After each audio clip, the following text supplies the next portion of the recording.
A teenager who was interviewed by Christmas List during his tour of Trinidad and Tobago's rough neighborhoods has been gunned down. Around 9 p.m., gunmen came for the 18-year-old who was in Diego Martin at the time.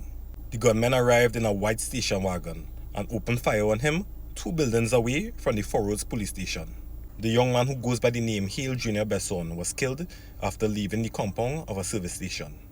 Condolences goes out to his family. Y'all let me know what y'all think about this story, and do y'all think that the youths today have role models in this country? Y'all let me know. So we all remember Stuart Young's stepdaughter.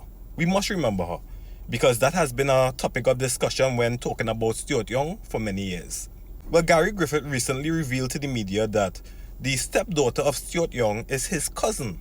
I will repeat, the stepdaughter of Stuart Young is his cousin. Remember that Stuart Young's stepdaughter and Gary Griffith's cousin was charged with the possession of cocaine in 2018 when Gary Griffith was the commissioner of police.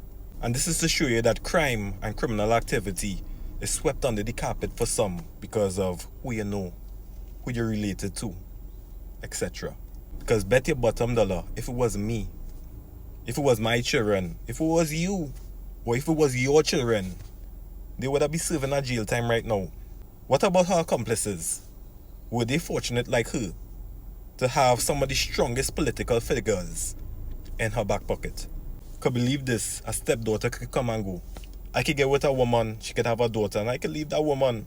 You understand? At the end of the day, my relationship with her and her daughter has severed.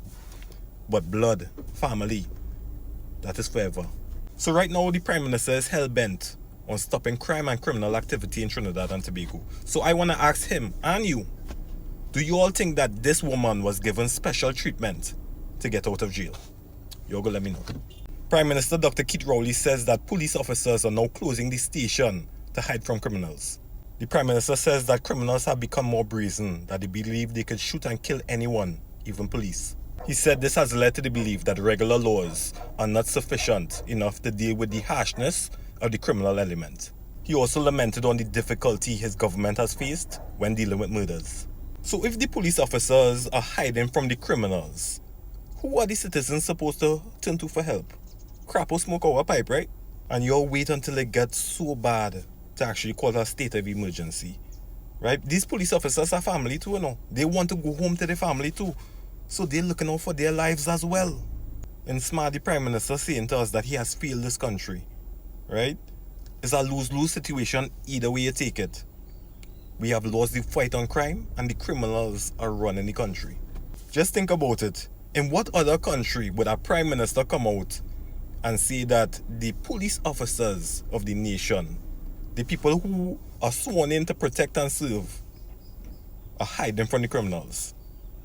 Really and truly, think about that. Y'all go let me know what y'all think about this story, and do y'all think it has any hope for Trinidad and Tobago? Or are we going to hell in a handbasket? Y'all go let me know.